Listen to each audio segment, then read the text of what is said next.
Bhagat Singh, do you know Bhagat Singh? Of course जानते होंगे, but कितना? बहुत सारे लोग भगत सिंह के बारे में बहुत कुछ जानते हैं, फिर भी शायद कुछ नहीं जानते। 90% लोगों को तो भगत सिंह का पूरा नाम भी मालूम नहीं होता, और ऐसा शायद इसलिए कि 70 सालों से सत्ता में बैठे हुए लोगों के विचार भगत सिंह के विचारों से मेल नहीं खाते। ये लोग चाहते ही नहीं कि आप भगत सिंह के बारे में पढ़ें। तो अगले 3-4 मिनट में भगत सिंह के बारे में आपको ऐसी बातें बताऊंगा जो आपसे अब तक छिपाया गया है। और अगर आप भारत के इन नेताओं के बड़े फैन हैं तो हो सकता है आपकी फीलिंग हर्ट भी हो जाए। But right now truth about this legend is more important then your feeling. तो अगर आप भी मुझसे एग्री करते हैं तो इस वीडियो को शेयर कीजिएगा। भगत सिंह के बारे में एक आम भारतीय क्या जानता है? बस इतना ही कि भगत सिंह एक फ्रीडम फाइटर थे जिन्होंने आजादी के लिए बंदूक उठाई, जेपी सॉन्डर्स को मारा, दिल्ली के लेजिस्लेटिव असेंबली में बम फेंका, उन्हें गिरफ्तार किया गया, उनको फांसी हुई और बात खत्म। बट भगत सिंह के बारे में कुछ बारीकियां ऐसी भी हैं जिसे शायद आप नहीं जानते। आप नहीं जानते कि अगर ब्रिटिशर्स भगत सिंह को टेररिस्ट कहते तो मैं समझता, बट भारत के अपने हिस्टोरियंस ने ही भगत सिंह को टेररिस्ट कहा। आप नहीं जानते फांसी के बाद किस तरह से भगत सिंह के शरीर को छोटे छोटे टुकड़ों में काटा गया।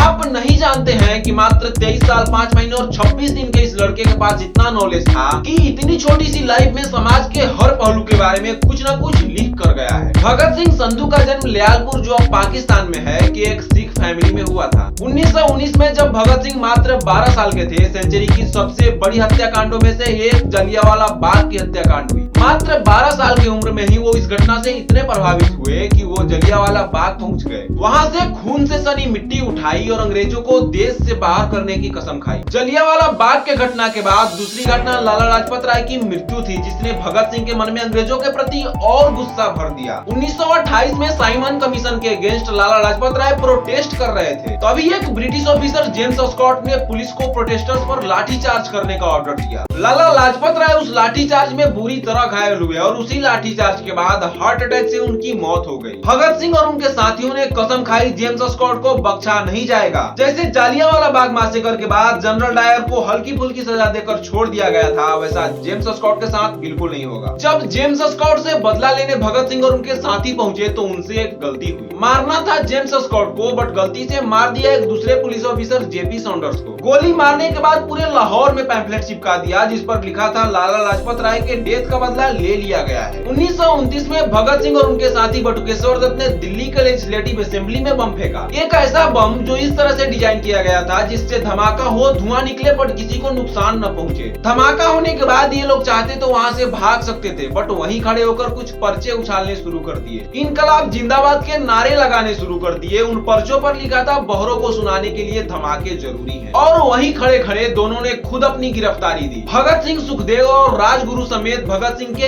21 गिरफ्तार साथियों पर ट्रायल किया गया। एंड फाइनली 7 अक्टूबर 1930 को एक जजमेंट आया जिसमें भगत सिंह, सुखदेव और राजगुरु को सॉन्डर्स के हत्या के केस में फांसी की सजा। फांसी 24 मार्च 1931 को होनी थी। और जैसे जैसे ये खबर लाहौर में फैलने लगा, पूरा का पूरा लाहौर शहर लाहौर सेंट्रल जेल के पास उमड़ गया। ऐसा लग रहा था आज तो रिवॉल्यूशन होके रहेगा, आज सब कुछ बदल जाएगा। हालात इतने बेकाबू हो गए कि तय समय से 11 घंटे पहले ही फांसी देनी पड़ी। 24 मार्च को सुबह में फांसी होनी थी, बट 23 मार्च के शाम में ही फांसी दे दी गई। फांसी के बाद उनके लाशों को टुकड़ों टुकड़ों में काटा गया, उन टुकड़ों को बोरी में डाला गया। जेल की पिछली दीवार तोड़ी गई। जेल से 10 किलोमीटर दूर रात के अंधेरे में उन टुकड़ों को जलाया गया और उन जले टुकड़ों को सतलुज नदी में फेंक दिया गया। इन शहीदों को शायद पता था कि जिंदगी का अंत क्या होता है। जिंदगी एक लोटे भर राख में सिमट कर रह जाती है, और शायद इसीलिए इन जाबाजों ने अपना जीवन देश के नाम करना पसंद किया। भगत सिंह के लाइफ का एक बड़ा हिस्सा जेल में बीता। सेंट्रल असेंबली में बम फेंकने से लेकर फांसी के समय तक 2 साल के जेल के दौरान भगत सिंह ने कुल मिलाकर लगभग 5 महीने का हंगर स्ट्राइक किया, जो प्रोबेबली महात्मा गांधी के पूरे political career from South Africa to Indian independence के दौरान किए गए सारे हंगर स्ट्राइक से भी अधिक है। भगत सिंह के बारे में हो सकता है इन स्टोरीज को आप में से ज्यादातर लोग जानते हो, बट भगत सिंह का एक और चेहरा है जो शायद आपने नहीं देखा होगा। सब जानते हैं भगत सिंह एक ऐसे फ्रीडम फाइटर थे जो अपने बंदूक के लिए जाने जाते थे,